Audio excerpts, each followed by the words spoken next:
The federal indictment against Donald Trump, brought by special counsel Jack Smith at the Department of Justice, was unsealed on Friday, and Trump is set to be arraigned on Tuesday in Miami federal court at 3 p.m. Eastern. What should we expect? Certainly not Donald Trump to act like a normal human being. Donald Trump responded like the vile lunatic traitor that he is, lashing out on social media and at two events, one in Georgia, another in North Carolina, in such a way that if this was a friend or family member or neighbor acting like this, you'd call for an involuntary psychological 5150 hold. But this is who the modern day Republican Party wants to give our nuclear secrets to again. And not only that, they are okay with him keeping nuclear secrets and military maps and our nation's most highly classified documents in his bathroom and in the shower and just all over the floor, and just showing it to random people while it's being recorded, saying things like, see, doesn't this make me the winner? Aren't I like so much better than General Milley? Like I'm better than him, right? I mean, that's on the audio recording. The fascist idiocracy Republican members of the House of Representatives, they love this crap. And they were out in full force supporting their cult leader Fuhrer earlier in the day and clicking their heels and saying, Hunter Biden, Hunter Biden, Hunter Biden, over and over again. But to be fair, there have been a number of Republican senators who have been calling out Donald Trump, or even some who have, get this, they've leaked their disdain to the press. Leaking their disdain to the press off the record. So courageous of these GOP senators. Meanwhile, MAGA House Republicans had effectively shut down business in the House of Representatives because MAGA Republican Matt Gaetz and Lauren Boebert and their faction were upset that MAGA Speaker of the House Kevin McCarthy reached a bipartisan debt ceiling bill with President Joe Biden and did not destroy America's economy. That did not go as they wanted. They were trying to deliver this for Vladimir Putin, felt like. But before we went live, it was reported that Kevin McCarthy and the Matt Gaetz faction, they reached a deal to allow Republicans to advance their two biggest priorities this week. And I'm not making this up. Gas stove legislation and pistol brace legislation. Those will now be coming for a vote before the House of Representatives. That was something they were very, very, very focused on, and they're viewing that as a win. They're fist bumping each other. We know the famous fist bump when they take away health care from veterans. They're doing the pistol brace legislation fist bump right now. Also, President Biden marked LGBTQ plus Pride Month with a celebration on the White House South Lawn. Naturally, the Republican Party, who have made dehumanizing the LGBTQ plus community one of their main platforms, along with the pistol braces and the gas stoves and Dr. Seuss and Mr. Potato Head and the green M&M. And then they, of course, spread their fascist hate in response to the event at the White House, or as the legacy would put it, the culture war is heating up, folks. The culture war is heating up on both sides. Oh, yeah. This as a former Republican male congressman was caught talking about how he and Ron DeSantis used to take showers together with each other every single day. I'm Ben Meiselas from the MeidasTouch Network. This is the MeidasTouch Podcast. Brett and Jordy, where do we begin? I don't know. You just slip that right in at the end, right? And then you just expect us to just get on started. Same way Ron DeSantis would slip in the shower with the congressman. I slipped it right there in the end. Nice. And by the way, it wasn't even. Can we just start off with the show with just showing this quote? Just showing this video. Can we pull up that video? Just even before we do our introductions, I have to show the video, because it wasn't even like DeSantis was the one who who brought it up. Like former Republican Congressman Jim Bredenstein said that it's all the way at the bottom, Brett. It's at the very bottom of the outline. It's Congressman Jim Bredenstein basically said that they would do this together here. Let's just before we do our one sec. I gotta find the clip. It's all the way at the bottom. Yeah. No, I know, but I know it's on the bottom of the outline. It's gotta be brought in first. There's a little process, Ben, but let's go on and we'll get to it. I really just wanted to show it right away at the top. I understand, Ben. I totally get that, but we'll get to it shortly. How are you doing? I'm doing good. I literally just landed on a flight, which is why everything is not fully prepared yet. I was in Park City for the weekend. My buddy had a wedding there, and Whoa. it was, very, very beautiful there. And I'd never been to Utah. Very, very beautiful, and everybody Gorgeous. is like so incredibly nice and friendly in Utah. Also, like just everybody's so nice. Had a really, really good time. I was also picturing it because they had, in Park City, they had all the pride flags on the main street and everything. And I just can't imagine what it's like to be one of these Republicans, like walking through America on a daily basis now, just getting perpetually outraged by everything. Like, do they just walk down the street and go, oh, colors, rainbows. Oh, I can't believe it. I noticed that they do perpetually get aggrieved by colors. Like they always post the picture of Biden when he was giving the speech against fascism, and Biden was in front of the red, white, and blue background. And a lot of the photos have the red light behind him, and they're like, "Oh, the devil, Satan, red," like colors. It's gotta be exhausting. Just colors. To be them. Colors really seem to set them off like nonstop, and it really does have to be quite exhausting to like go through this every single day, to just be so perpetually mad about everything. And we're seeing this on a silly level like that, like we're just saying, and we're seeing this at the highest levels of our government, like these sort of weird kind of deranged way of viewing the world, which used to be just for folks who were kind of on the fringes of the deep, dark web, are now in Congress. And the Congress people are really no different than the people in the recesses of the dark web. I have this DeSantis clip, so we could play this DeSantis clip now. And this is what Ben was talking about in the intro. And, sometimes you got to tease it, right, Ben? You got to set them up. Deep tease. Got to make the people wait for it a little bit. Here's Ron DeSantis. Who is this congressman, Ben, who's talking about Ron DeSantis? What's his name? Former Republican Congressman Jim Bridenstine. So he and when DeSantis used to be a member of Congress, so they're talking about the days in Congress where they would go and shower together. He lived in his office like I lived in my office, and together we would take a shower in the basement, and we had a daily meeting when we took showers in the basement. Am I allowed to say that? Thoughts, Ben? my thoughts are that one kind of, look, the reality is they've made their whole agenda. Exactly. Thank you. They made their whole agenda just like demonizing drag queens and saying that, just spreading constant hate over and over and over and over again. And to me, it's just about the hypocrisy.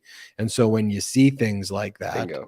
And then, and you just gotta call it out. Jay, how are you doing, man? I'm doing really well, Ben. I love your haircut first and foremost. Really looking sharp, and just some insider baseball over here. I guess we could let the audience in on actually how we prepare the outlines, because I don't know how, but Ben is still slightly confused on how the process works. Love him to death. So what happens is we basically make these book reports leading up to the episode, literally just until we go live. And so we use a Google sheet basically to put all the stories in a very nice, neat order. But then beyond that, Brett and Salty, they then take the videos and use the software to put the videos in the right places and to order everything just perfectly. And so when Ben was saying that the video was at the bottom of the outline, he wasn't wrong. It was just at the bottom of our Excel sheet that we use and not readily available for Brett. So Brett, I got your back. Also, Utah, I can co-sign your comments. Utah's beautiful. I've been there before too. I loved it there. Yeah, it's gorgeous. I'll have to go during the winter and do a little skiing or something, because the mountains look really nice, and they were still a little snow capped, which was cool to see. But the whole place just looked absolutely gorgeous. And it's nice to kind of step out for a second and, not be just totally engulfed by everything that's going on in the world, But oh boy, is there a lot going on in the world. I mean, we are staring down the barrel of Donald Trump's second arraignment tomorrow. If you're listening to this on audio, that is happening today. Donald Trump being arraigned in federal court in Miami, Florida. This is certain to be another spectacle for Donald Trump, the way that he always wants to turn everything into a spectacle. We're already seeing the threats from MAGA, the threats from the Congress people. We are seeing these bad faith arguments from Congress people like Kevin McCarthy and others. I mean, their whole strategy to me is so transparent and it's so disgusting. And all these influencers kind of work together to kind of stoke the flames, and they want to call for violence. They make these demands to their followers by saying things like, you need to fight for Trump. We need to see you there. We need action now, now, now. We cannot take this. We cannot stand for this. And then the second things start getting a little hot, the second the heat actually gets turned up and there actually is a chance that there is going to be violence or something, what do? What's their next move? Their next move is to immediately go, oh, the feds are going to be there tomorrow. Oh, it's going to be Antifa tomorrow. Just so you know, if anything goes wrong at the arraignment, it's the feds. It's the feds. It's always their go-to. We saw it even this weekend with the Pride event that the White House hosted, when the White House, which we'll dig into a little later. But while the White House was hosting this Pride event, which I thought was incredible. I think it was the biggest Pride event ever held on the White House lawn. And I think more important than ever right now that they are unapologetically hosting events like that and showing their support for marginalized communities, because the hatred against marginalized communities right now with this extremist radical right is at an all-time high. So by them showing that solidarity, you contrast that with what was going on in another place of the country. You contrast that with what was going on outside of Disney World in Florida, where you had actual people showing up in Disney with Nazi flags, with swastikas, with Ron DeSantis posters, and they are just pushing their anti-gay, anti-LGBTQ agenda and their pro-Nazi agenda. You had that happening this weekend.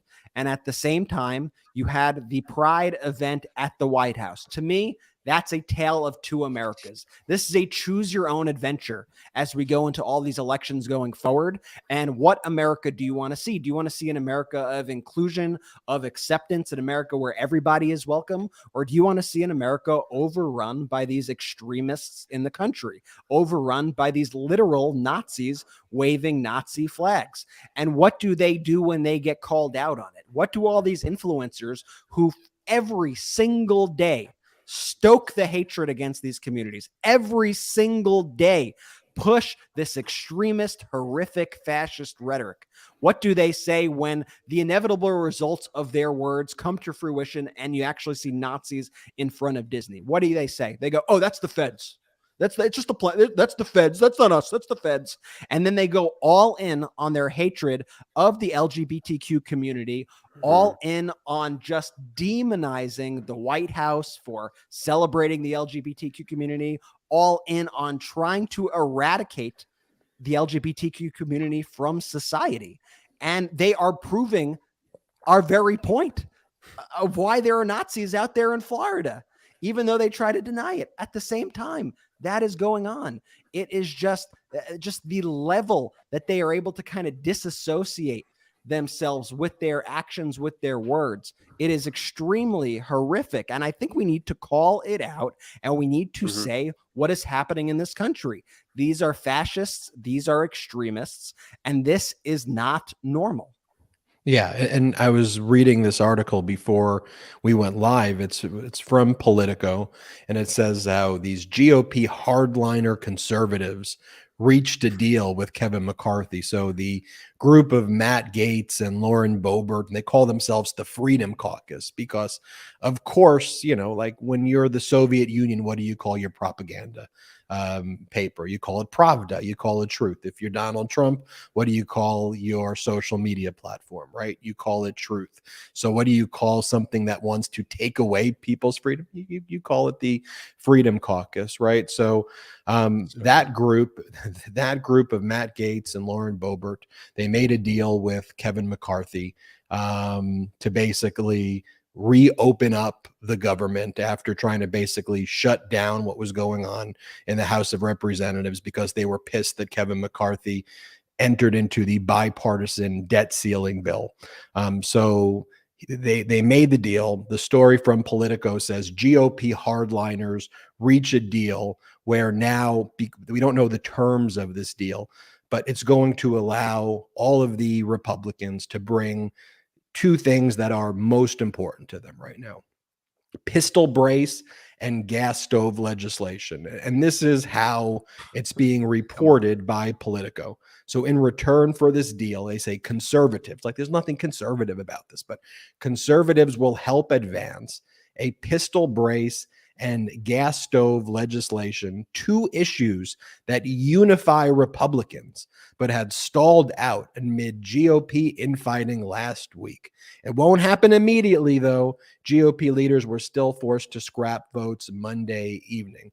Quote, "We aired our issues. We want to see this move forward as a body," said Republican Ralph Norman, one of McCarthy's chief antagonists. So that's what unifies them together, right?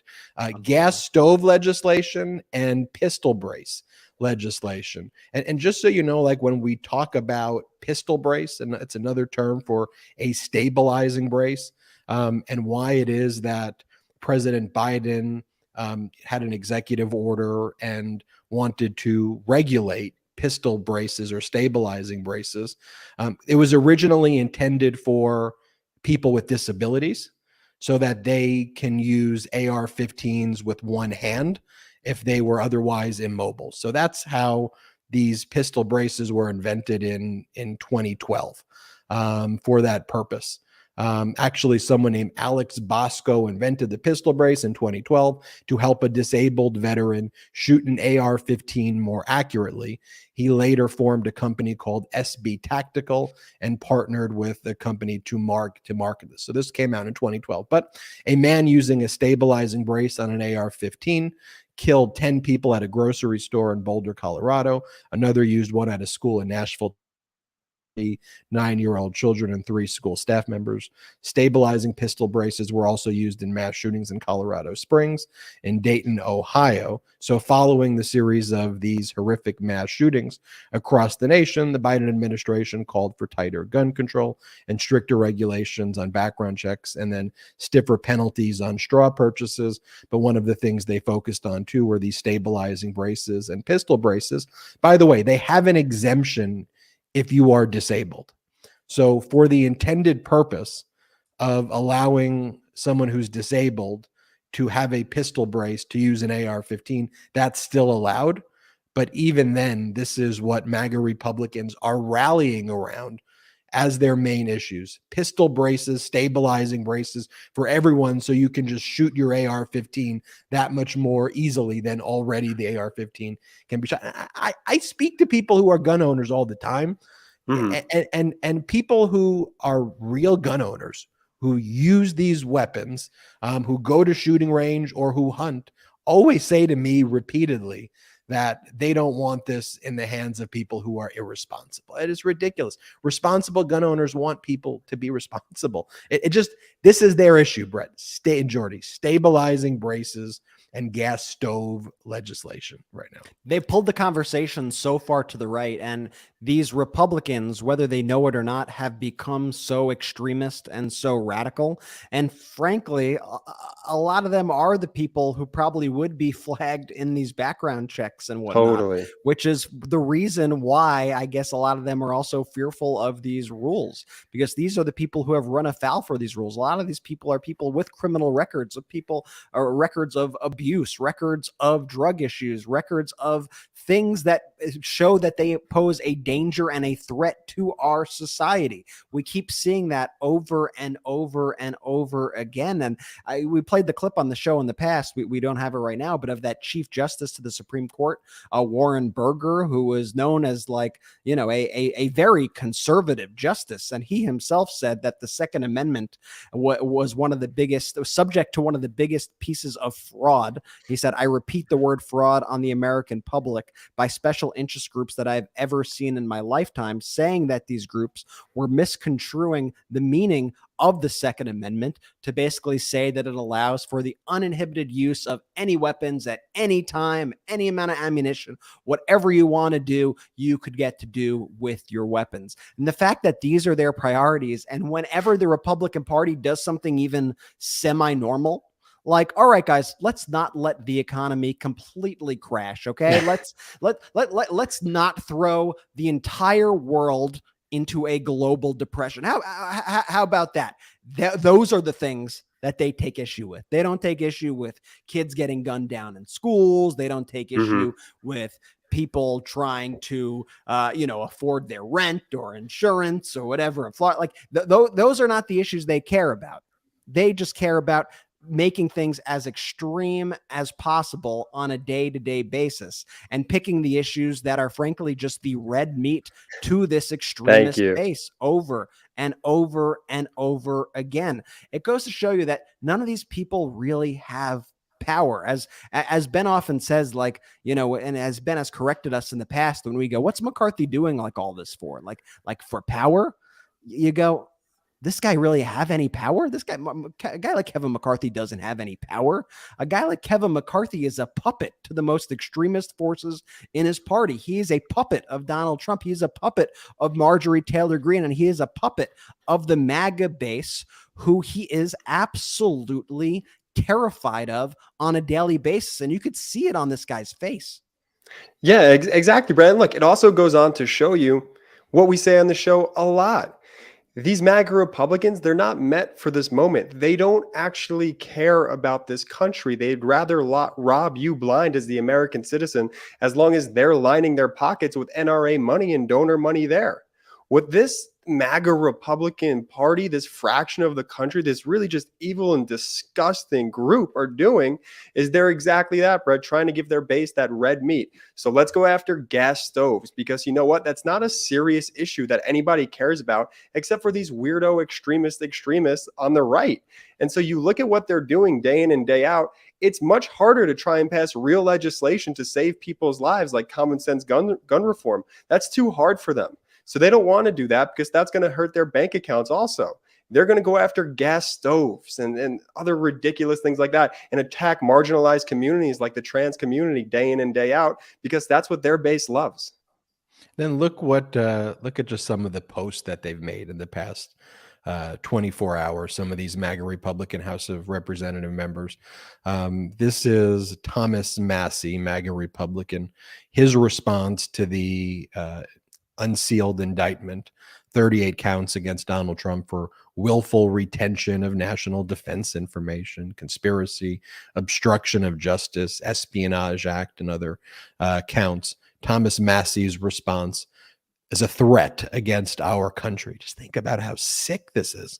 He goes, for what it's worth, under the Constitution, no member of Congress can be prosecuted for reading aloud on the floor any of the documents Trump allegedly has copies of.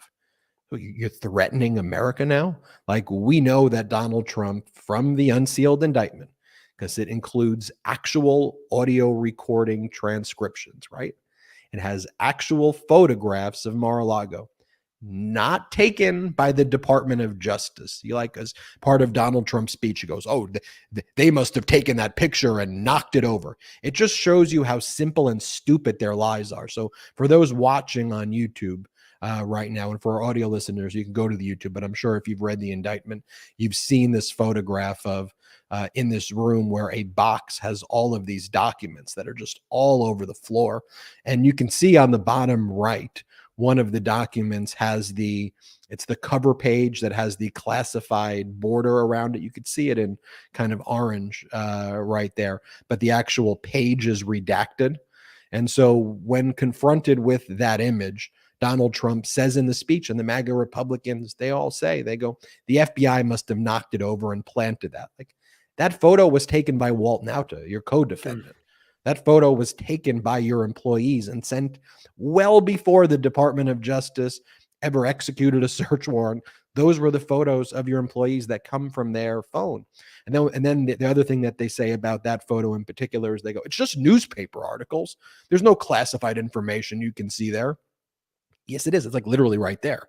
Like they're not reading the documents, and they're either not reading. I really don't think they read them but then they just lie about them in the most basic lies. But here, what Thomas Massie is saying is he's saying that we should take these classified documents that probably caused a huge amount of serious harm to our national security. Just think about it. If Trump is taking these documents, and one of the allegations is back in July of 2021, these two ghostwriters for Mark Meadows' book show up at Mar-a-Lago to speak to him. The very first, he doesn't even know these people. Like these are just strangers to his house because they're writing a chapter about General Mark Milley. Mm-hmm. Donald Trump wanted to say how much better he was than the chairman of the Joint Chiefs of Staff, Mark Milley. So immediately, within like 20 seconds of the conversation with strangers, he goes, you want to see this classified map? Doesn't this show that I win? You want to see our plans that we had to potentially invade Iran? Do you want to see what they look like? Look, this makes me the total winner here, huh? Aren't I winner? Aren't I better than him? If he's willing to do that with our nuclear codes and military maps and classified information, just think about what's not on the audio recordings, what he does every day when people would come and visit him.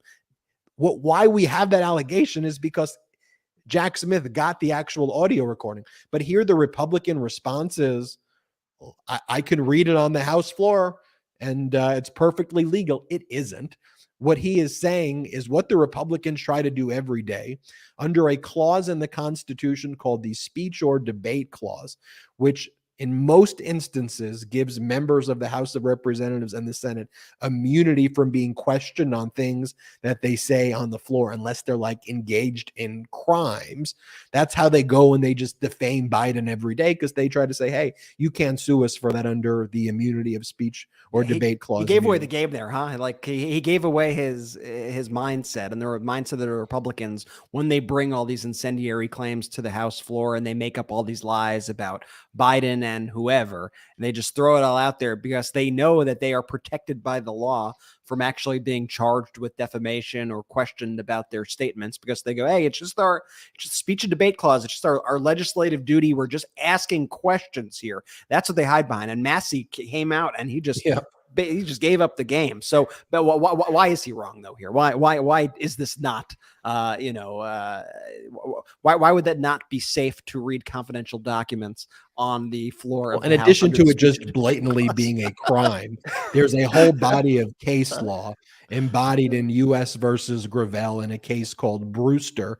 And Brewster involved a legislator who was bribing somebody, and you said bribes don't count as speech or debate clause immunity if you're engaged in unlawful bribes as quid pro quo for legislation. And here, leaking or sending and transmitting classified records would not give you legislative immunity if you're committing crimes. That's not what speech or debate clause immunity is meant to protect. In fact, we have a recent district court order on that very point when it came to former Vice President Pence, who tried to assert speech or debate clause immunity. And the court made it very clear that with respect to any potential conduct that may be covered and viewed as legislative in nature, trying to cover up crimes is not one of the areas where you get protection. But look, pull up this post right here though of Lauren Boebert also, just to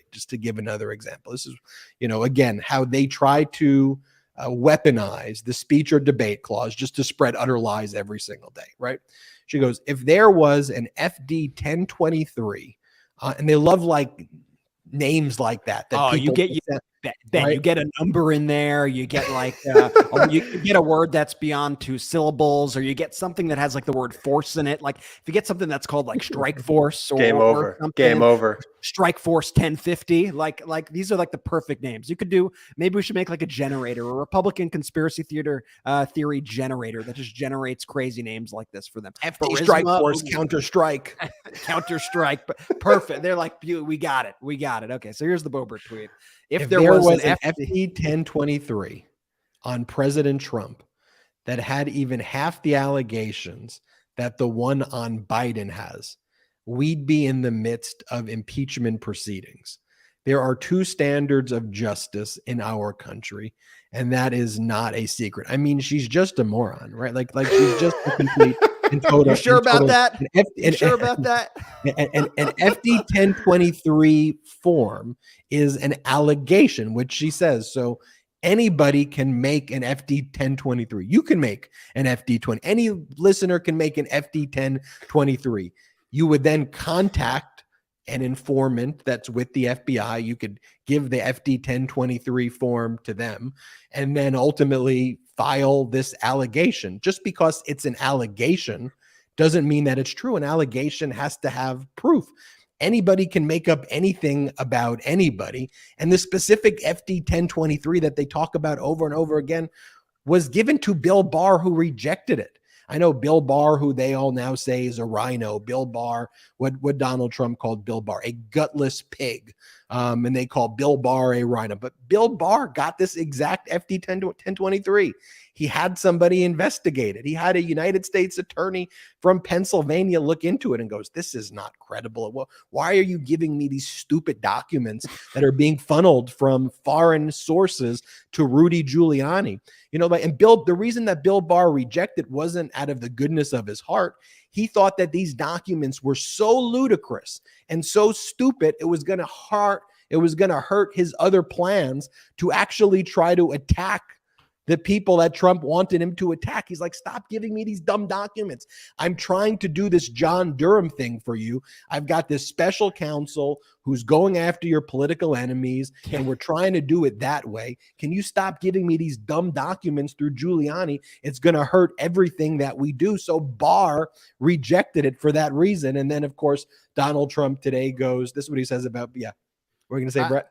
I was just going to say it's a good point to bring up Durham and everything and you're about to bring up Donald Trump's tweet or post or whatever the heck he calls it because they go together. So you know what? Let's read the post that you're about to bring up, and then I'll go into my point, what I was going to say. Yeah. So it says virtually everyone is saying that the indictment is about election interference and should not have been brought, except Bill Barr, a disgruntled former employee and lazy attorney general who was weak and totally ineffective. He doesn't mean what he's saying. It's just misinformation. Barr's doing it because he hates Trump for firing him. He was definitely afraid of the radical left when they said they would impeach him. He knows the indictment is bull. Turn off Fox News when the gutless pig is on. And I should also mention, Bill Barr resigned. There's another tweet at the same time of Donald Trump recognizing that Bill Barr resigned. He wasn't fired. That's one of Donald Trump's moves that he does. When someone resigns, he claims that he fires them because he's a malignant narcissist. But Bill Barr said, look, this looks like a pretty damaging indictment. And so if you're not just all in on the Trump cult, then this is the response you get. Brett, tell us about Durham. Yeah, well, I was going to say Trump spent his entire presidency trying to weaponize the government against his political enemies. And it's the whole, I don't even know if irony is the right word at this point, because it's just so spot on to like what he does with every single thing. But it's the whole irony of his entire political campaign in 2016 being about locking up Hillary Clinton. And then he got into office. And what did he do? He tried to bring on these prosecutors to go after his political enemies. He had prosecutors continuously investigating Hillary Clinton. He brought in Durham to investigate Joe Biden. This was the entire strategy that he had up to that point. And at a certain point, these people had at least Bill Barr, once he was pushed to the total brink and was told, you need to help me completely obliterate democracy, not on the subtle ways that you've been trying to help me do it for the past few years, but we're going to do it. We're going to hit people over the head with a hammer with this one. And we are just going to completely destroy democracy. Are you in? Finally, then Barr was like, all right, I was on board for the rest of it, but I'm not on board with it right now. And Donald Trump, at this moment in time, Donald Trump is broadcasting to the world what he would do should he take office again. And what he wants to do is a word that he uses himself. He wants this to be a term of retribution.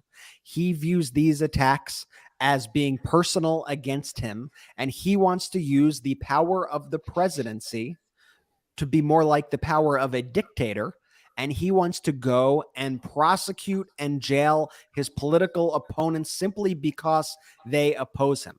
And you don't have to just take my word for it. Donald Trump posted today. He posted about this. Is this the post? No, this isn't the post. But we have the post that he made today. I'll find in a second. Yeah, I'll start reading it as you find it. It goes, now that the seal is broken, in addition to closing the border and removing all of the, quote, criminal elements that have illegally invaded our country, making America energy independent and even dominant again, and immediately ending the war between Russia and Ukraine, I will appoint a real special, quote, prosecutor to go after the most corrupt president in the history of the USA, Joe Biden, the entire Biden crime family, and all others involved with the destruction of our elections, borders, and country itself. I want to talk about that post, how dangerous it is, as well as these speeches that he gave at these GOP conventions, one in Georgia and one in North Carolina. And one, he just called for conquering Venezuela. I mean, you go into some of these things that he says, and the media, we always talk about it, how the media looks at it and goes, Donald Trump's out in an event just challenging his political rival. It's his most conservative statements yet. Most conservative statements yet. Let's talk about all of this, but first let's take a quick break. Now let's take a quick break to talk about our next partner, Mosh. As the years progress, it's so important to stay on top of your mental health and fitness. Frankly, life, it gets busy, and sometimes you end up sacrificing good foods and snacks for unhealthy ones strictly because they may seem more convenient. Now, whether at the gym, on the go, or between meals with the fam, Mosh protein bars are the smart snack to keep your brain and body fit, fueled, and feeling good.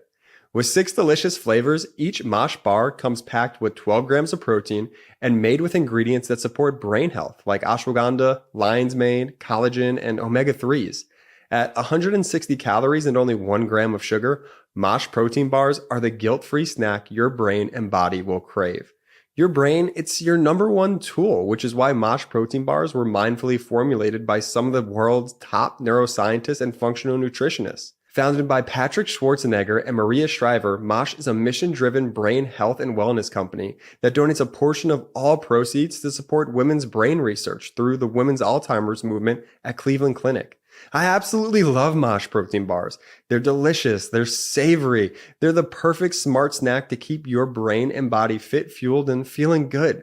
We're constantly doing different videos or podcasts here, or just a bunch of different tasks. So I'm able to enjoy Mosh protein bars easily and enjoyably throughout the day whenever I need it. Don't settle with a mediocre snack when you can nourish your body and mind with the fuel it needs to succeed. So whether you're at the gym, on the go, or just living your best life, Mosh protein bars will keep your brain and body fit, fueled, and feeling good. Head to moshlife.com/Meidas to save 20% off plus free shipping on your first 6-count trial pack.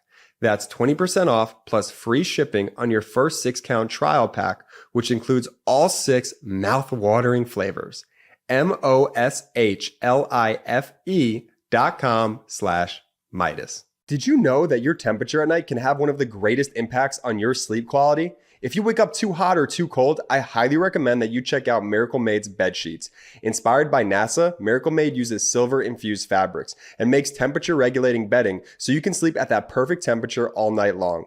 Now, using silver-infused fabrics originally inspired by NASA, Miracle Made sheets are thermoregulating and designed to keep you at that perfect temperature all night so you get better sleep every night.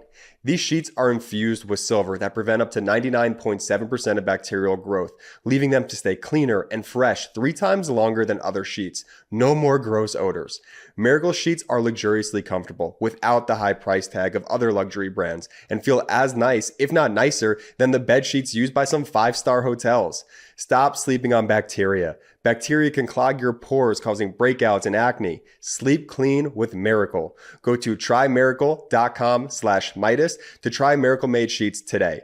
And whether you're buying them for yourself or as a gift for a loved one, if you order today, you can save over 40%.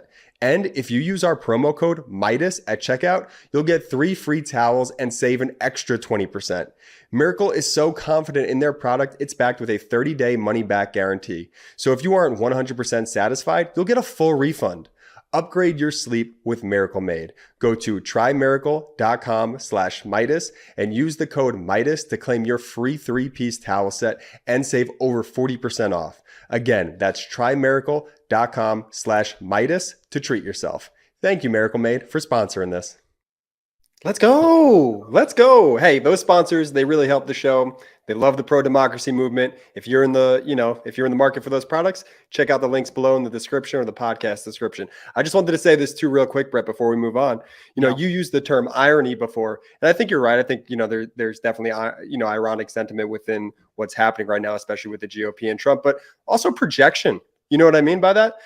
Everything that they've ever accused Democrats of doing, Hillary of doing, they're actually doing. They are weaponizing all of these government agencies and forces against their political, enemies, quote unquote. It's unbelievable. It's funny, Jordy, because I misspoke before, and I meant to say conspiracy theory, and I misspoke and said conspiracy theater is what the Republicans are doing. But conspiracy theater is perhaps even a more apt description of what Republicans are doing every single day, and they're using the levers of the United States government and of the United States Congress in order to conduct their conspiracy theater. And the one thing I gotta give it to the Republicans on this one, and these MAGA influencers, the one thing they're really good at is spreading these lies and spreading these conspiracy theories very quickly. Very, very quickly. They create the most kind of incendiary lies about their political enemies, the most provocative things with the terms that we were making fun of before, often have hyphens in it and the word strike and words that you never really heard of, or, like weird thing to make it sound like it's like some complex thought out thing that they have. And they just have to rile up their base. They have to get them as angry as possible. And you could see the second that they drop one of these lies, like right now, they're all talking about this Chuck Grassley thing. Oh, there are tapes of Biden and Hunter talking about the bribe deals. You'll never see that. You know why? Because they don't exist. Because what they do is they say things like that under the speech and debate clause, and then every single one of their influencers immediately jumps on it. So you have the Charlie Kirk people, the Steve Bannon people, you have the Fox News. You'll ultimately have like a Wall Street Journal piece, like with a question: did President Biden and they all couch it in you'll probably have the front page of a New York Post at some point. Sources say, this is how they launder the information to make it sound like to the public that there may be a little there. They can't just put this on the front page of a newspaper if there's not a little kernel of truth there, right? They can't just put this on the front page of Fox.com or the Wall Street Journal, the well-established they wouldn't be talking about this if there wasn't a little kernel of truth. And then inevitably what happens? It's always bullshit, right? The whistleblower disappeared. Oh, the tapes were going to be delivered to Tucker Carlson and he lost them. He lost the tapes. It happened again. He lost the tapes. And so instead of just admitting like, oh yeah, we lied. We completely fabricated everything. We lied 100% to you. And we think you are stupid, base. We think you are idiots. And so we're going to keep feeding you these lies. Instead, it's like a game of mission creep where they have to just keep upping the ante. The next, they have to make it even a bigger lie. It's got to be a bigger lie. It's got to be even more incendiary. It's got to be even more provocative. And this is how this just keeps on going and going and going till it reaches a point where the MAGA base and the Republican base is going, well, why aren't you doing anything about this, huh? If the crimes that you're saying are out there are so horrific, if this really exists, why then do something, right? Someone should go to jail then, right? But they can never actually. Whoa. And then the response, though, is the deep state is preventing us from doing it. That's the last step. Yeah. That's the last step. Is we would have accomplished it, but the deep state stopped us from doing it. And by the way, MAGA Republican Senator Chuck Grassley was asked if he read the indictment against Donald Trump. Seems to be a document, if you were a senator, that you'd want to read it, right? Because you're probably going to get asked questions about it. So, Senator Grassley, did you read the indictment? I think his answer was no. Why would I read it? I don't have the time to. I don't have the time to read it. I mean, and then he was asked, so are the allegations true or about President Biden before? And he goes, "We're not here to determine if they're true or not true. I don't care if the allegations against Biden are true.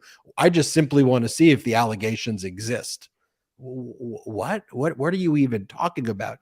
And then the innuendo spreads, and then you have statements that come out from like Lauren Boebert, like the one that we just read, where Lauren Boebert just basically says, if these allegations were brought against Trump, just think about it. We would be in impeachment proceedings already. It's not a matter of just allegations. The reason there were impeachment proceedings against Donald Trump is because there was audio recordings of Donald Trump. That's why we saw what happened on January 6th. There was an audio recording and a transcript of his extortive conduct against, of all people, President Zelensky. And I always just think about that photograph of Donald Trump and Zelensky when Trump disgraced our office, because just what an incredible, heroic figure President Zelensky was. And to see him there, so uncomfortable as Donald Trump was extorting the incredible country of Ukraine. And as Donald Trump continues to threaten Ukraine, it's not just a war between Russia and Ukraine. Russia unlawfully invaded Ukraine. And what Donald Trump is saying is that what he would do right away is he would not support Ukraine. He would support Putin, and he would essentially give most of all of Ukraine to Vladimir Putin that day. That's what the Republicans want to do. That's what their policy is. It's such a bizarre thing to see them go all in and support Putin, but that's just their policy right now. And every step of the way, they're further radicalizing their base. They're further radicalizing these people who, for whatever reason, look to them as arbiters of truth. And I think the final kind of to put it in Mark Levin's terms, when we cross the Rubicon. I was hoping you did the voice. Ben doesn't. when the Republicans cross the Rubicon and can't come back, was January 6th. I mean, that was something that we all saw, that we all lived through, that even that day, Republican House members, at least a fair chunk of them, were able to look at and condemn and see it for what it is. And they had a moment of choosing at that moment in time. And what did they do? They chose to embrace the conspiracy theories and deny the reality of what happened.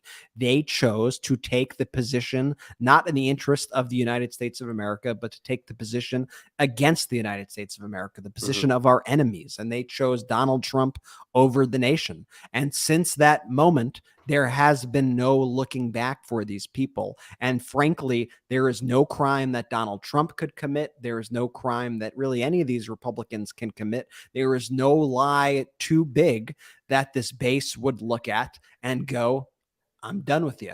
So what does the base get mad at? They get mad at the stuff we were talking about in the beginning. They didn't allow a global depression. That's the stuff that actually pisses off Republican base voters. And that's the stuff that Republicans are scared of. And that's why you have Kevin McCarthy constantly coming out with all of his really just pathetic statements. And Kevin McCarthy, when he came into the House of Representatives, he really positioned himself as this conservative change maker. Like he came up there with Paul Ryan, and he was going to be this conservative, guy who was actually fiscally responsible and a real policy wonk. And I'm, that was Kevin McCarthy. And now he's just the absolute shell of a guy. And I can't even imagine what he would think of himself if he was looking at himself from 10, 15 years ago and looking at himself now. And you just have these politicians like McCarthy just debasing themselves day by day. And here was Kevin McCarthy today defending Donald Trump. And his defense, I'll just let you hear it from him first, and we'll play it for you. It's unbelievable. Was that a good look for the former president to have boxes in a bathroom? I don't know. Is it a good picture to have boxes in a garage that opens up all the time? A bathroom door locks. Bathroom the question door was the locks. most basic question. Was that a good look for the former president to have boxes in the bathroom? Look, if he wants to do the both sidesism crap, was it a good look for President Biden to have boxes in the garage? You want to do the both sides? It wasn't. But guess what? It's not a crime. Why wasn't it a crime? Because there wasn't any intent. Why wasn't there any intent? Because President Biden, the same way former Vice President Pence immediately said, here, come in. You don't need to subpoena it.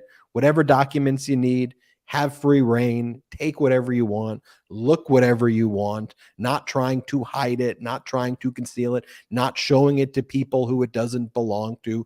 Also, not the same types of classified information that Donald Trump took nuclear codes and other very sensitive compartmented information, military operations and things like that. But at the end of the day, it is not just a bad look. It is a very, very dangerous thing for Donald Trump to do what he did. It should be very easy to call it out. And they immediately, though, go to the both sidesism of it and then spread the conspiracies and lies just over and over and over again. And they don't want people to actually read what this unsealed indictment says, which has all of the text messages from Trump's employees that showed that Donald Trump was directly involved in every aspect of these boxes. On the one hand, he wanted these classified records as trophies. He wanted to brag about them. He wanted to use them for transactional purposes. And he brought it around with him like wherever he would go to different meetings, right? They're talking about a time he was going to Bedminster, not just in 2021, but in 2022, right before the DOJ is about to arrive at Mar-a-Lago in response to the subpoena that they issued. And you have, I believe it's Walt Nauta, the co-defendant, speaking to a member of Trump's family who we believe to be Melania based on what's being written. And they're just talking about he would like to take out selective documents from the boxes. We don't have room on the plane for all of the boxes. I mean, on and on and on and on and on. And here's the thing. If Donald Trump just acted normal here, and when the National which he's incapable of, when the National Archives back in 2021 asked for the records back, even if Trump responded to the subpoena a year later, basically in 2022 in May, and gave everything back, certified under penalty of perjury, said, hey, it was a mistake, sorry. Even if that was not true, I bet you they wouldn't have charged him. But it's the constant lawlessness 100%. over and over and over again. I do have to give, I have to say, I have to give McCarthy credit for this, though, guys. It is so impressive that he's able to stand without a spine.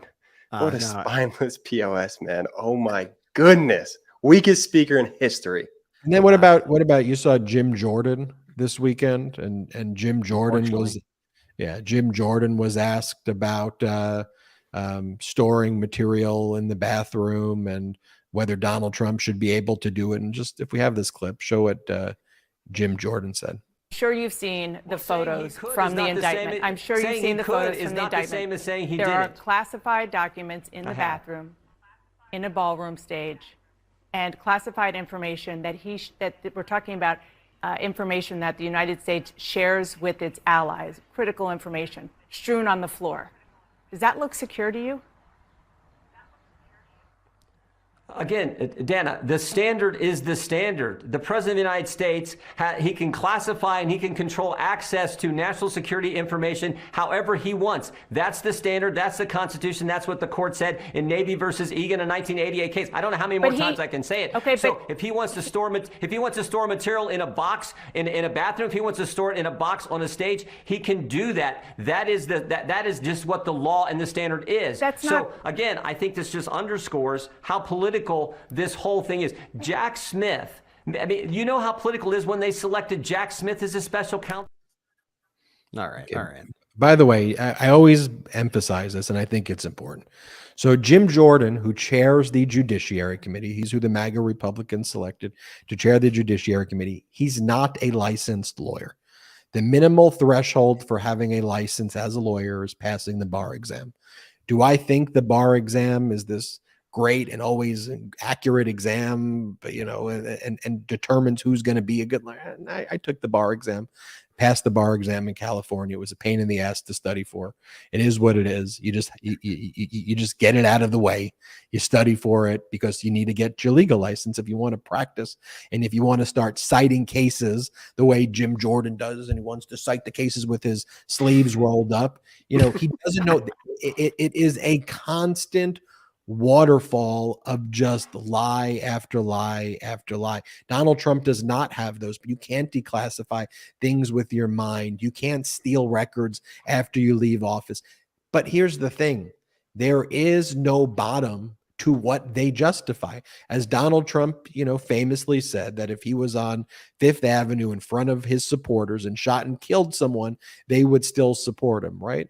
Now we know that if he stole our nuclear codes, just showed them to random people and took other classified material and just threw them all over the bathroom floor and put his middle finger in the air to the Justice Department and then started singing songs with insurrectionist terrorists, the Republicans would still support the guy. So there is no bottom. And what that means, if there is no bottom, historically, when you look at it, is they will do anything. That mentality justifies the worst genocides in the history, and that is what they want. That is where they are headed with this. Like, leave no doubt about it. They have no ideas. They're not talking that help people.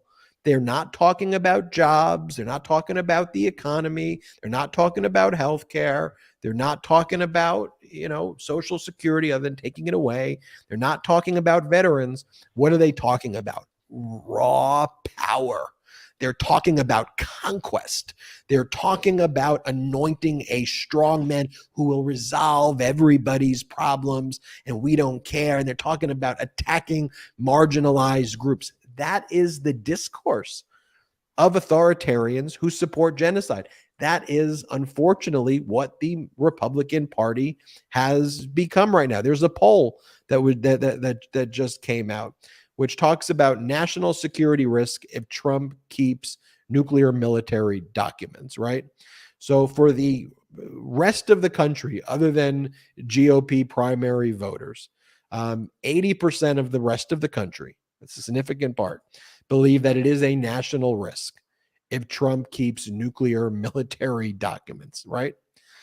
From the GOP primary voter base, only 38% of GOP primary voters see that as a national security risk. So, right, 62% of the GOP primary voter base is absolutely, is fine with it. I mean, it is utterly absurd, Brett. Yeah, you have the Republican Party is in a really tight spot right now, and it's all due to their own making, where the Republican Party has went all in on somebody who has now faced 2 indictments and is going to be indicted at least 2 more times in the next few months. This is a guy who is very likely to be convicted of multiple crimes and very likely to be sentenced to prison time. Mm-hmm. This guy also happens to be their leader in the polls for the Republican presidential nomination, and they on the whole, are basically all in for this individual. So they are going to be running a candidate in all likelihood who is definitely indicted and who is possibly convicted of crimes, running for the presidency, and they're not going to distance themselves at all from him, and they're going to be stuck with him. And Donald Trump is never going to back off. Trump even said that if he is convicted, he would still run. Donald Trump, I think if he were in prison, he would still run, and the Republicans would still support him from a prison cell. I have no doubt in my mind about it that they would do that. And they could potentially be tied to this maniac for multiple election cycles. For as long as Donald Trump is alive, I don't know how they get rid of him unless somebody in the party is willing to finally take a stand and say, as a party, collectively, we need to get rid of this individual. And you're starting to see that a little bit in the Senate. You're starting to see people like Mitch McConnell, who has flirted with Trump when it benefited him and who had an opportunity, frankly, to get rid of the Trump problem by impeaching him on multiple occasions and did not. However, you even see Mitch McConnell right now coming out, and you see him trying to get people in the Republican Party to go away from Donald Trump. And it's one of the interesting dynamics that we're seeing in the party right now, which is between the House Republicans and the Senate Republicans. And Ben, maybe just give us like a bit of a primer. What is McConnell kind of saying in the background? I feel like we haven't really seen like a major public statement from McConnell about all this, while a lot of his other Republican buddies have been very vocal about the Trump indictment. Yeah, no, I mean, McConnell's whole thing is like, work behind the scenes, say you don't want to support Donald Trump, do what you did where you vote to acquit the guy like they did on the second impeachment, but then try to have it both ways and then either leak to the media or, give a very kind of tepid statement saying, oh, this conduct is below the character for which we'd like to have as it wouldn't be below the character. It's crazy. It's like crazy fascist. Yeah. The quote from McConnell reportedly is Trump is a drag on the party and he's a quote, flawed general election candidate. But that's they never talk in terms of winning for the American people, right? Like what I like about President Biden, frankly, is not, I think he's a good guy. I think he's got high moral character, which is great. But ultimately, the reason I support him is not because like I think he's like a cool dude and he's like my leader, so I got to rally behind him. I like that his policies are thoughtful and generally are directed at most people in the country and trying to make lives better.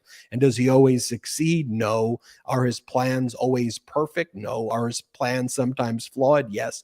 But is he generally looking out for like 99% of the country, the workers, hardworking Americans who are just trying to get by? Is he trying to focus on things like lowering healthcare costs?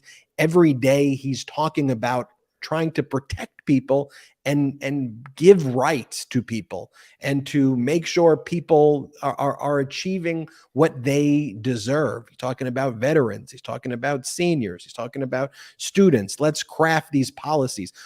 Winning for the people, not just for like Biden. The only thing you always hear Republicans talk about is like winning with raw power, right? Like, is DeSantis a winner? Is he a winner?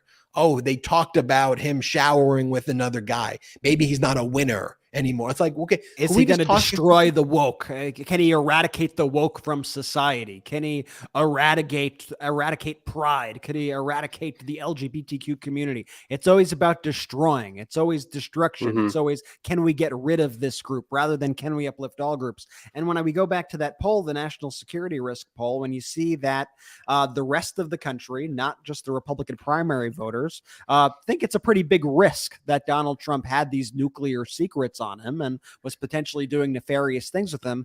It shows you kind of what we've been saying for so long here, which is this Republican base who fervently supports him is getting smaller and smaller and smaller. Now, they may be getting louder and louder and louder, but it's a smaller group of people who are being that much noisier about everything that's going on. But when you look at the rest of the country, when you look at Americans at large, they are able to look at this stuff and they are able to go, of course that's wrong. And all of our politicians should be able to look at that stuff and go, of course this is wrong.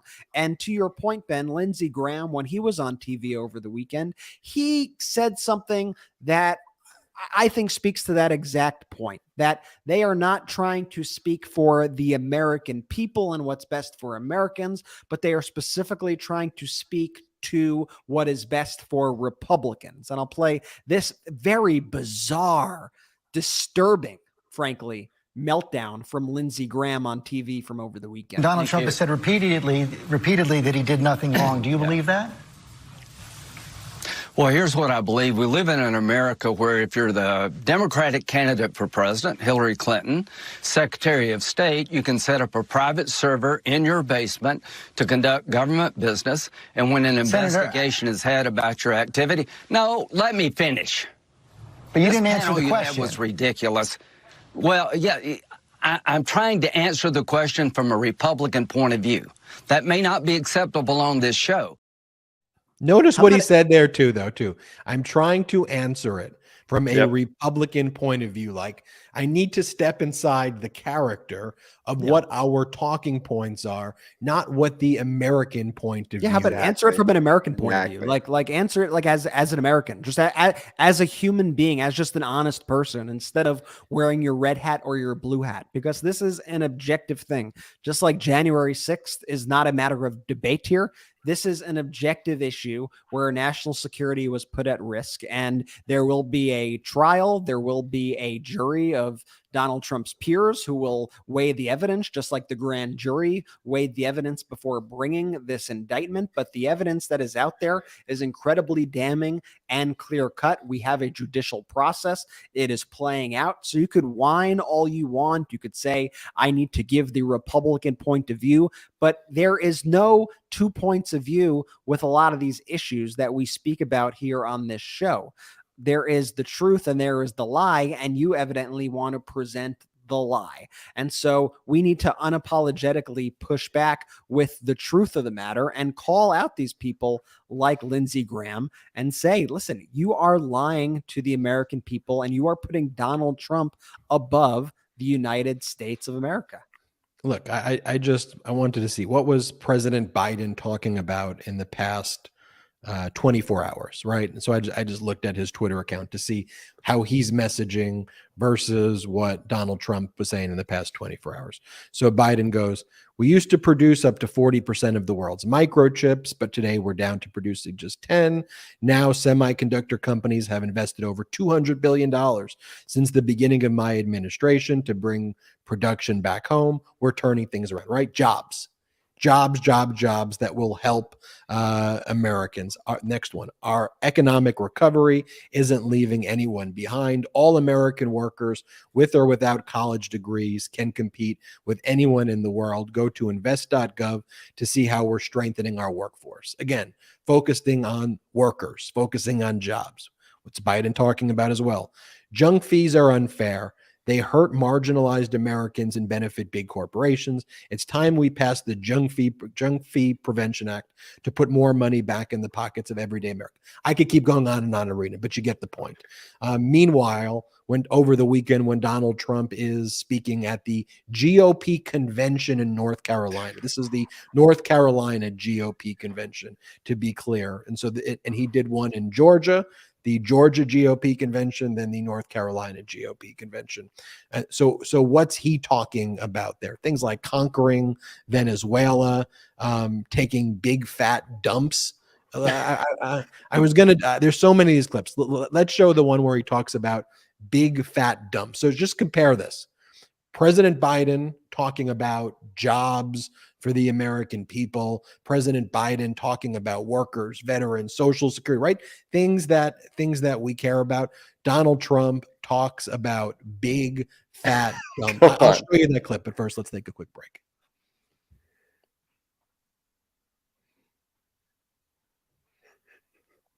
And now let's take a quick break to talk about our next partner, Roan.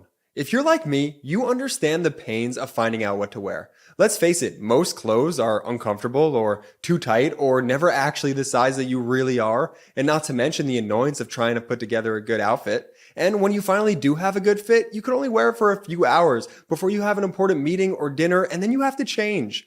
Everyone wants to dress their best and look good at all times because, frankly, it's a confidence booster. So here's the deal. Men's closets were due for a radical reinvention, and Rhone stepped up to the challenge. Rhone's commuter collection is the most comfortable, breathable, and flexible set of products known to man. And here's why. Rhone helps you get ready for any occasion with the commuter collection, which offers the world's most comfortable pants, dress shirts, quarter zips, and polos. You never have to worry about what to wear when you have the Rhone commuter collection. Rhone's comfortable 4-way stretch fabric provides breathability and flexibility that leaves you free to enjoy what life throws your way, from your commute to work to your 18 holes of golf. It's time to feel confident without the hassle. With Rhone's wrinkle release technology, wrinkles disappear as you stretch and wear the products. It's that easy. With the Gold Fusion anti-odor technology, you'll be smelling fresh and clean all day long. And on top of that, Rhone is 100% machine washable, so you can ditch the dry cleaner altogether. I absolutely love Rhone. This has truly become my go-to commuter fit. We're on the move a lot, whether it's jumping from meeting to meeting or catching a flight or an important dinner. The Rhone commuter collection has never let me down. The versatility and overall comfort of the collection is undefeated. Even after I wear it all day, I still feel super fresh because of the Gold Fusion anti-odor technology. The commuter collection can get you through any workday and straight into whatever comes next. Head to Rhone.com/Meidas and use promo code Meidas to save 20% off your entire order. That's 20% off your entire order when you head to RHONE.com/Meidas and use code Meidas. It's time to find your corner office. And now let's take a quick break to talk about our next partner, Lomi. Now, I've never been able to compost before. It was always too complicated, too much work, and frankly, I don't think I even knew exactly if I was doing it right. Then I got a Lomi. Lomi allows me to turn my food scraps into dirt with just the push of a button. Lomi is a countertop electric composter that turns scraps to dirt in under 4 hours. There's no smell when it runs, and it's really quiet. Thanks to Lomi, I have way less garbage each week. My family, we're down from 3 bags per week to just 1. And here's something pretty cool. My wife, she recently started gardening, and we've been able to use the dirt that Lomi produces to help fill the garden. And since I got my Lomi, I throw out way less garbage. That means it's not going to landfills and producing methane.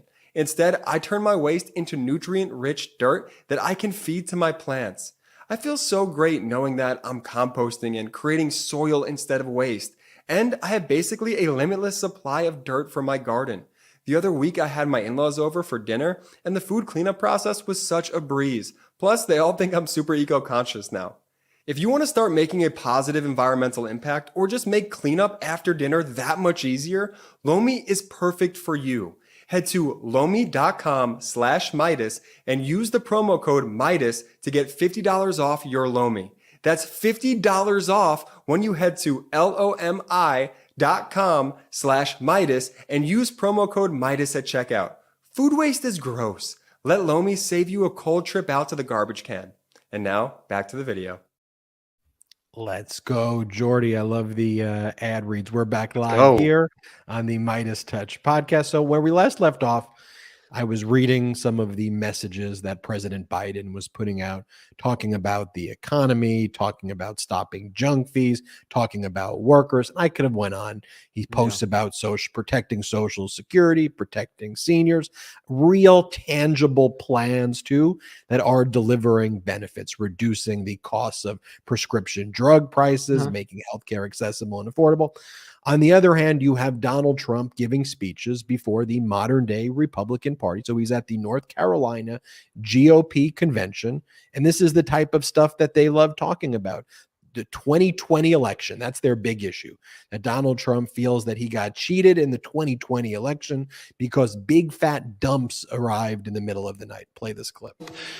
But we can stop them cold, and we will. And we would have had them stop cold, and they know that.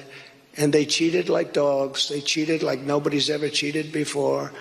You turn on your television at 10 o'clock, you would have said Pennsylvania's a lock.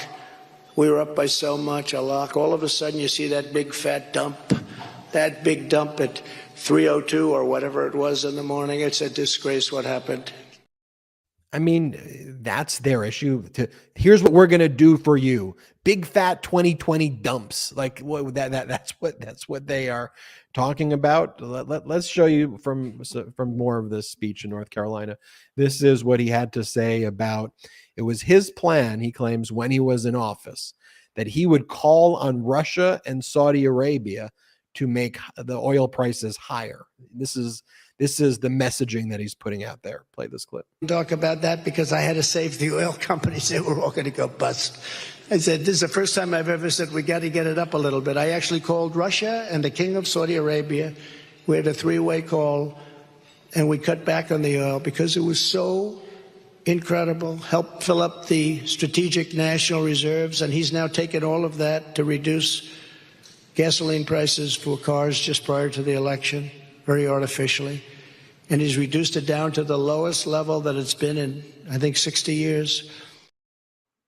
Okay, so he's bragging about calling Russia and Saudi Arabia to protect the oil companies so that we would pay higher prices for gas. Like that's the messaging. Or how about this one where he talks about how the United States should conquer Venezuela, that if he was left in office, he would have just stole their oil. And by the way, when you listen to this, like what he's saying even makes no sense, because he talks about how Venezuela oil is too much like tar and it's bad oil, but that he would have still wanted to conquer it for. Play this clip. How about we're buying oil from Venezuela? When I left, Venezuela was ready to collapse. We would have taken it over. We would have gotten all that oil. It would have been right next door. But now we're buying oil from Venezuela, so we're making a dictator very rich. Can you believe this? Nobody can believe it. You know where the oil, their oil is garbage. It's horrible. The worst you can get, tar. It's like tar. And to refine it, you need special plants. And these people. Okay, he's just not even making any sense. I mean, setting aside the fact that he was saying that if he was in office, he would have taken over the country of Venezuela for its oil. Then in the same sentence, it's just random words thrown together.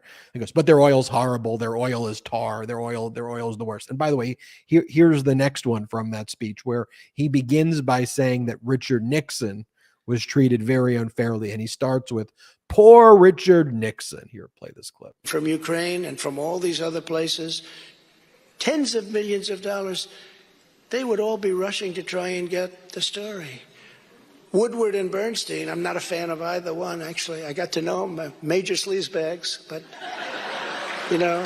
Woodward looks like such a wonderful guy. He's absolutely the worst. What sleazebags? Oh, poor Richard Nixon. He had to put up with them, but I got my own problems with these people. But Woodward's a sleaze. Bernstein, I don't know, but he looks pretty bad to me. I don't know Bernstein. I heard he was the poorer of the two. He seemed to be that. He's a nasty person, though. For a person that doesn't know me, I don't think I ever met him. But if I did, it was quick. But he's a nasty guy. But they're all nasty because they're deranged. Okay, it's all projection, going back to your point, Jordy, when he goes, they're all deranged. I mean, he's the most deranged person in the world. Exactly. Again, starting this off by saying, poor Richard Nixon. By the way, we see that over and over and over again now with the MAGA Republicans, right? They look to kind of become apologists for Richard Nixon, not only apologists, cheerleaders for Richard Nixon. Richard Nixon was treated very unfairly. Richard Nixon was great. Richard Nixon didn't commit crimes. That's one of the messages they have over and over and over again running in the 2024 election. But also he goes, Woodward looks like a good guy, but he's not. And then he goes, what's his name? Who's the other guy? Looks Bernstein. bad. He's the Bernstein. Looks bad. He is the poorer of the two. Looks bad. He's the poorer of the two. Like what are you even talking about? No, I mean he's just the vile guy, and you're right. Everything he says, he's a sleaze, he's a this, he's deranged, and he calls Jack Smith deranged throughout the thing. Also, I mean, all I could say is I think it's important for everybody to listen to these clips and listen to what he's saying, because this guy is the prohibitive favorite for the Republican nomination for president, which is absolutely disgusting. The Republican Party has made being a criminal an asset for running for their party. The more criminal you are, the more deranged you are, the more cultish you are, the more you hate minorities, the more you hate any marginalized people, the more you doubt or just completely deny science, the better you are for the Republican Party. That's who they are right now. And Donald Trump, every single day, either on his social media website or when he gives these speeches at these various events or conventions or whatever they are, Donald Trump is telling you his plans for what he would do if he became president again. And if you follow our show, it's nothing exactly shocking to you, but it is absolutely chilling stuff to have somebody this close to the presidency once again. And it's simply not getting through to a lot of Americans that these are the things that Donald Trump are proposing, because it is far too sanitized in the reporting. It is far too sanitized because people are afraid that they're going to, oh, we can't give this guy a platform. We can't put his voice on TV. We can't do that. That's not what it's about. It's not what it's about. Donald Trump saying that he is going to destroy institutions like the FBI or the Department of Justice. Donald Trump saying he wants to invade Venezuela. Donald Trump bragging about raising our gas prices by colluding with our foreign enemies, by colluding with Saudi Arabia and Russia. Donald Trump saying he wants to give Ukraine away to Russia. Like, these are things that people need to be aware of. And there was the statement earlier that we read also where Donald Trump was threatening to prosecute Biden, which is something he attempted to do with Durham in his last administration already. Now he wants to find people who are even more lawless going forward. But in that same comment that Donald Trump made, he also said, and any enemies, oh, blah, blah, blah, blah, blah. The coded message there is he wants to lock up anybody who is against him. He wants to lock up anybody who is against Trump. He is telegraphing his plan to be a dictator. It's right before our eyes. So do not act shocked as he continues to ramp up this rhetoric, and do not act shocked if somebody like this gets into power and then tries to execute these plans. That's why we play these clips. That's why we all need to remain vigilant, and we need to all be sharing these truly deranged anti-American sentiments. There is nobody more anti-American than this individual, and there is no party more anti-American, at least in the modern history of the United States of America, than this Republican Party. They truly are anti-everything the United States stands for. They're everything wrong with the country, to be frank. And Brett, you couldn't be more right. And that's why I say all the time, yes, it's incredibly dangerous what they're saying, but I say hand them the microphone. And I say that because overwhelmingly the American people look at that and they see it with their own eyes. They hear it with their own ears. They're not going to stand for this anymore. We saw it during the midterms when everyone was saying red wave this and red wave that. And you know what happened? There was no red wave. They barely maintained the House. You know why? Because when the Marjorie Taylor Greens or the Donald Trumps or the Matt Gaetzes, when they speak, their policies, what they want to put forward is wildly un-American and just dangerous to society at large. And people are sick of that. And so give them the microphone. Let them spew this other nonsense and hate, because you know what? Americans are over that. And we're going to look at that and we're going to denounce that every step of the way. And the majority of Americans, pro-democracy Americans, people who genuinely love this country, are able to look at that and not take his words like, I'm going to then go commit hate crimes. No, they're going to say, I'm going to make sure this guy never gets into power again. Yeah, but Jay, the problem is that when the media, legacy media, covers these events, like the one in North Carolina, before that, the same day, there was one in Columbus, Georgia. The media recasts the event. They do the work for Donald Trump to take the utterly absurd, to take the totally deranged and crazy and dangerous and fascist. It should just be so easy I think, to do what we're doing here. And You show you're him exactly saying right. something like, You're exactly right. But that's why we exist. And you know what? We're bigger than those channels. And that's what I love about this community and the Meidas Mighty at large, is that now our reach is bigger than all of those networks. Now combined, right? Yes, I agree. They water down all of the hate once they get to their newscasts. But there are pro-democracy loving people out here that are attracted to the truth and understand that they're being gaslit by those legacy medias. And that's why they're coming here. they're coming here, but it's not just watering it down. It is affirmatively taking what is utterly traitorous and treasonous and crazy and literally recasting it as something that did not take place. Watering it down would be a step in the right direction for these legacy media, because at least they would be discussing what took place. I'm going to show you just what went down very quickly in Columbus, Georgia at the GOP convention, the Georgia GOP convention. But the headline from AP, Associated Press, which, right, is supposed to just kind of be objective in theory. It goes, this was the headline: Trump blasts federal indictment as baseless in speech to Republicans in Georgia.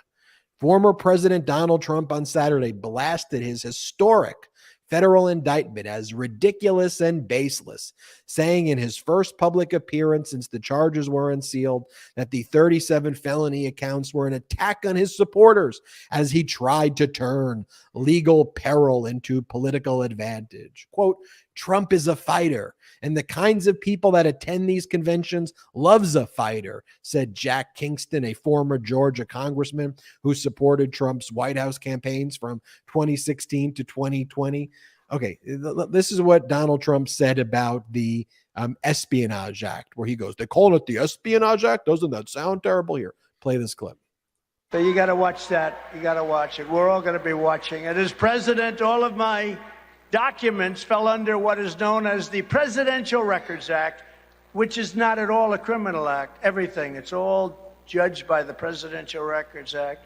In this whole fake indictment, they don't even once mention the Presidential Records Act, which is really the ruling act, which this case falls under 100%, because they want to use something called the Espionage Act. Doesn't that sound terrible? Oh, espionage. We got a box. I got a box. The Espionage. The Espionage Act of 1917. I think it was put in there about World War I. Boxes. And by the way, Biden's got 1,850 boxes. He's got boxes in Chinatown, D.C. He's got boxes all over the place. He doesn't know what the hell to do with them. And he's fighting them on the boxes. He doesn't want to give the boxes. And then they say, Trump is obstructioning. He's obstructing.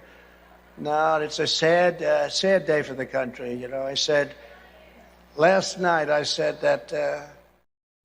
And again, everything he said there is essentially completely false, right? The Espionage Act violations for willful retention of national defense information, conspiracy, obstruction of justice, what he did with nuclear codes and classified information about military operations is objectively incredibly frightening. And Associated Press, again, that's not like the Daily Caller or the Daily Wire or Fox or one of those right-wing things. They try to portray what he's doing there like as being a fighter. I mean, the article should say like a completely deranged and disgusting individual who disgraced the office of the presidency, lied in front of a political party that has devolved into a weird cult and continue to attack prosecutors and lie. I mean, they should just call it out what's going on. How about this headline I just found from North Carolina from the local Channel 8? Former President Donald Trump speaks on inflation.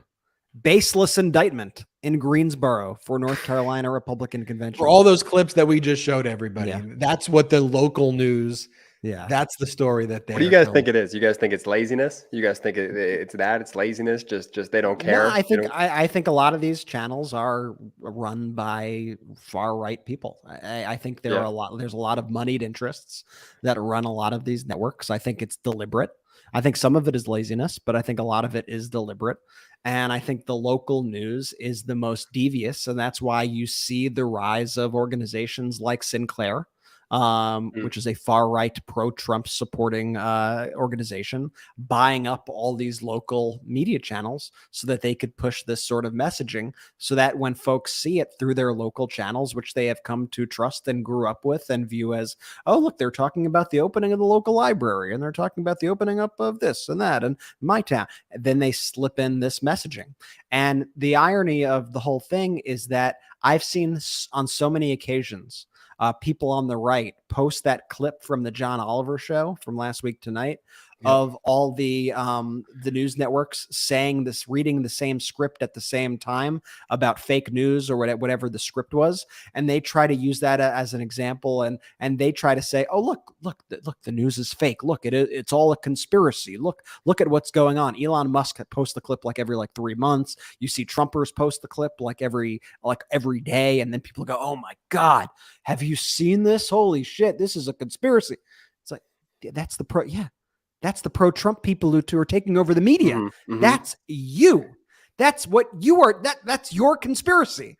That's your creation. So it's just completely deceptive. And then they do things like that to further gaslight people. And, that's why I think, sometimes people could be like, why are you guys so hard on these networks? And because at a certain point, you have to call them out and you have to expose what's happening. You have to expose the leadership structure behind them, because it's one of the issues with corporate media is that you have incentives and you have, it's really what it comes down to. You have different incentives that drive your coverage. And when an organization like a Sinclair owns your organization, you're going to be pushing their propaganda. It's just the fact of being owned by somebody like that. And we need to all have a better sort of understanding of what goes into the news and what goes into the information that we are consuming, because your news diet and the diet of just things you consume on a daily basis, as far as information is concerned, is so important. And it's so important that just the way you want to eat clean and you want to exercise, you got to be feeding your brain also good information on a daily basis. And far too many people in this country are being fed just poison every single day from these organizations, but they're being told that it's good. They're being told that it's vegetables. And that's the issue. That's one of the biggest problems right now in the country. Here, Donald Trump attacks special counsel Jack Smith. He calls Jack Smith deranged, says that Jack Smith is shaking and scared. Jordy, to your point, the ultimate in projection. Play this clip. And they had to pay up, and they had to pay up dearly for it when they got caught. And this is the same guy, deranged Jack Smith. And I watched him yesterday go up and talk. He talked for about 2.5 minutes. He was shaking. He was so scared. He didn't want to be there, because ultimately these are cowards. They're cowards. And he's a big Trump hater. Openly, he's a Trump hater. And his wife is even more of a Trump hater. I wish her a lot of luck, but he's a bad Trump hater and she's a Trump hater. And notice the threat there also with the wife. I wish her a lot of luck. That is mafia speak right there, because he's also attacking special counsel Jack Smith's wife. I'm not going to name her name on his social media platform as well, putting her name out there. And then he puts out that message, I wish her luck. It is a direct threat. You have the audience clapping as Donald Trump, who gave away, who gave away military operations to people. Like, we have photographs, we have text messages. This is objectively horrific conduct. He's out there bragging about it, attacking the prosecutor, and the headlines are basically like, Donald Trump talks about inflation. Donald Trump is fighting back against charges he calls. What are you not watching this? Like, what are you? Are we living in the same planet right now? And it is, to your point, Jordy, too, that we've got to create an infrastructure that pushes back against. I mean, that's what the MeidasTouch network is. But that's why people are like, they tell me all the time. I see it in all of the comments. I see it, in general, like. It is an existential need right now to be part of a pro-democracy community where we can speak the truth, look at a video that is objectively crazy and say, yes, that is crazy. Because before we're seeing that video and the media is saying, it's a great speech on inflation. We're like, did you just see that? It's like, the sky is blue. No, the sky doesn't exist. No, the sky is blue. They go, no, what are you talking about? That's deep state talk. What are you talking about? We need to speak the truth over and over and over again. One more point I want to talk about from that speech, though, where one of the things that all the MAGA Republicans do now is they brag about the merger where Live Golf, the Saudi Arabian sovereign wealth fund that basically took over America's PGA, right? The Saudi sovereign wealth fund merged into it, basically, in essence, kind of took it over. And all these like America First people are like, yeah, Saudi Arabia, you got it. And watch what Donald Trump says. He's bragging that he was right, that he predicted that there would be a merger. It's something to brag about, like, number one. Number two, you knew that because you're friends with the Saudis. Like, you talked to them about it. You knew it was happening because, as you talked about earlier, these are the people who you talked to about raising oil prices and jacking up oil prices for the benefit of the oil company against American consumers. These are the people who paid your son-in-law $2 billion to manage their funds when he's not a money manager. Yeah, they told you. That's how you know. Here, play this clip. Just like I was right about Live Golf. Was I right about Live Golf? I was right. I said, you better make a deal. You guys, the golfers, you better make a deal. I was right. I called that one exactly right, didn't I? Because if they merge, if you don't make a deal, you're not going to get anything. And a lot of guys got left out in the cold. And again, bragging about that. And you see the Republicans over and over and over again bragging. By the way, it's like, you know what happened in Arizona under the Republican administration there. You know, there's serious drought in Arizona. They gave away a significant portion of their water rights to the Saudi Arabian sovereign wealth fund to benefit Saudi Arabia when there's a devastating drought taking place in Arizona. And they gave Saudi Arabia a sweetheart deal for their water rights also. It is like a reflexive desire to do things that are the opposite of America First, that is crippling to America to benefit the Saudi royal family. And why is it? Because then when you leave office, if you're a Republican, guess what you get? $2 billion, apparently. If you're Jared Kushner, you know, you get $2 billion to manage the money, even though you're not a money manager. It is utterly despicable. But I can't tell you how many times I see Republicans high five. What a great deal that the PGA is now taken over. Anyway, but Ben, he put America First on a bumper sticker, so all is forgiven. And you know, on the note of media literacy, as I was speaking about before, I think it's important also for folks to, you know, keep an eye out for who owns corporations, who owns media companies. I mean, the Saudis are actually buying up a large chunk of American companies and have large ownership stakes in a lot of American companies, including Twitter. You know, they actually have an outsized interest in Twitter, and Elon Musk right now is actually trying to hide the line item list of all the owners of Twitter, of all the people who have investments in Twitter. But Saudi Arabia is a big investor in the app. So, and Saudi Arabia, they also have their money. They own a lot of other publications, you know, news and some organizations that you might think, oh, but they seem trustworthy, right? No, the Saudis own them. And so I think it's important to, you know, understand that when you have money interest like that, especially from a source like the Saudi royal family, guess what? They're not a charity. They're not buying up these entities because they just want to support American industry. I will tell you that. Ben, big day coming up. We have the arraignment of Donald Trump. Do you think you could just broad strokes? Obviously, there is certainly uncertainty as we go into this day. It's never been done before. But could you give the broad strokes for those listening, for those watching, of what to expect on arraignment day with Donald Trump? Yeah, broad strokes. Donald Trump set to be arraigned 3 p.m. Eastern in the Miami Federal Courthouse. The charges will be read against Donald Trump, 38 total charges, 38 total counts, 37 counts against Donald Trump. directly. Magistrate judge will be presiding over the arraignment. It's not the federal judge. That's just standard course. It's not that Judge Eileen Cannon, as of this recording, she's not recused herself. There's no motions to recuse as of the time of this. The reason she's not presiding over it is you have a magistrate judge who always presides over arraignments in the normal course.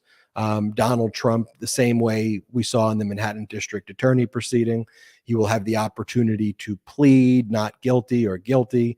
He will say that the expectation, of course, is that he will say not guilty, even though I think that we all would certainly disagree with that as to each of the counts. They will then set another hearing, potentially a trial date, although I doubt at the first arraignment you'll get a trial date. You'll probably set a status conference of when the parties will kind of meet before the federal judge. They may address if there's going to be any issues regarding motions that the parties expect to file as part of the court understanding the briefing schedule that's ultimately going to be set. One of the things that I'm going to be looking for are the conditions of bail that the Department of Justice is going to be requesting. These are very serious crimes, very serious counts. And in the normal course, the bail would be a significant amount. We're talking hundreds of thousands of dollars on the low end to millions of dollars in bail. So I want to see what the Department of Justice will request there. Will there be flight restrictions, travel restrictions that are going to be requested? Will that issue be briefed? Will there be any other conditions imposed if Donald Trump decides that he's traveling out of the country or traveling state to state? Will there be any discussions of potential gag orders or potential other restrictions like that based on the threats that Donald Trump is making? So there's actually a lot that I expect to happen, but generally in the arraignment, the charges are going to be read. And Donald Trump will have the opportunity to plead guilty or not guilty. And then that kind of starts the whole process. But we will, of course, be there every step of the way here on the MeidasTouch Network as we learn more and as more information develops. Donald Trump's trying to do everything he can before this arraignment to try to cause chaos and havoc and to try to do again what he did on January 6th, riling up his base. And so, again, the message that we always get out is do not go near that courthouse. The same way on January 6th, do not go near any of these MAGA Republicans. They're trying to incite violence. They're trying to create chaos. Just stay away from it. And we'll report here every step of the way what's going down. Big day, folks. Big day in American history. And you will know we will be there every step of the way to give you updates. Ben, is looking like Chris Keiss is going to be with him, the attorney. Is that going to be his attorney tomorrow at the courthouse? Well, you need to have a lawyer from the state there representing you. Outside lawyers can be present from other states, but they need to be what's called pro hoc viced in. They need to be sponsored by an in-state lawyer. It's a Latin term because as a lawyer, you're only licensed in the state where you pass the bar exam. Or in the case of Jim Jordan, you're not licensed in any state. You're not licensed in any state whatsoever. It's a good Jim Jordan shot then the pod. Yeah. And by the way, at this point, all of Donald Trump's lawyers, who most of them pretty much who were representing him in connection with the investigation, they've left, right? Jim Trusty is out. John Rowley is out. You now basically have like Alina Habba and Lindsay Halligan and Christina Bobb and in that whole crew. You got a lawyer by the name of Todd Blanche, who's representing Donald Trump in the Manhattan District Attorney matters. Donald Trump's announced is now going to be representing him in this matter. But Todd Blanche is a Wall Street, New York, white-collar lawyer. So he couldn't appear in this Florida district court without a Florida lawyer basically being his sponsor. and people believe that's Christopher Kise. And I guess the episode goes full circle because Christopher Kise is listed as a foreign agent of the Venezuela government that Donald Trump wants to apparently conquer. Christopher Kise, had filed the foreign application that he's basically representing the Maduro regime and their attorney general out there. And that's who Donald Trump paid several millions of dollars to represent him initially in connection with special counsel Jack Smith's actually before that with the Department of Justice executing its search warrant. But then we never heard of Christopher Kise. Like after Donald Trump paid $3 million from the Political Action Organization, until now, we really haven't heard Chris Kise's name. He was kind of sidelined, but he's probably going to be back into the picture tomorrow on Tuesday. So we'll keep everybody posted on what goes down in the arraignment leading up to it. I'm sure there's going to be a number of developments even in the next few hours and into the morning, of course. Oh, 100%. And we're already learning right now, there's not going to be any cameras in the courtroom. There's not going to be any release of the court audio feed. There was a media group that tried to get that access. A judge has just denied that request, which was basically expected. They said that allowing photographs would, quote, undermine the massive security arrangements put in place. So, we'll probably see a whole host of reporters parked outside the courthouse tomorrow. Similar to Manhattan, I expect a lot of various groups to be outside of the courthouse. I expect it to be quite the scene. We will be there to be reporting on it every step of the way, everything that we hear.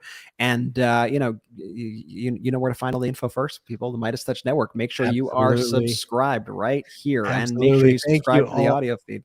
Thank you all for watching this episode of the MeidasTouch Podcast. Make sure you subscribe on our YouTube channel.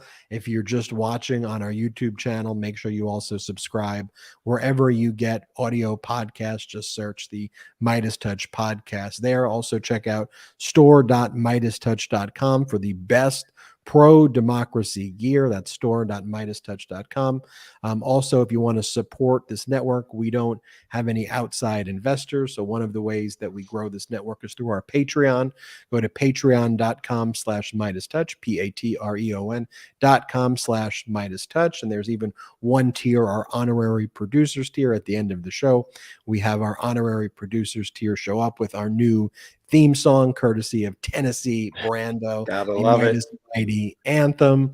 And again, just want to thank you all so much for supporting the MeidasTouch Network. We've seen record growth over the past few weeks, and we are so grateful for you. We're so grateful for the community, because none of this is possible without the community. And this pro-democracy community is what I love most about this network, that it's more than just a network. It's a true community. So thank you all from the bottom of our heart. Jordy, take it away. Shout out to the Midas Mighty. The Midas Mighty standing strong against the fascists. We sing our song. We've got pride. Do you? We're celebrating Pride Month with a brand new collection of tanks, V-necks, and more. Go to store.meidastouch.com right now and grab yours. Oh, and don't forget that koozie.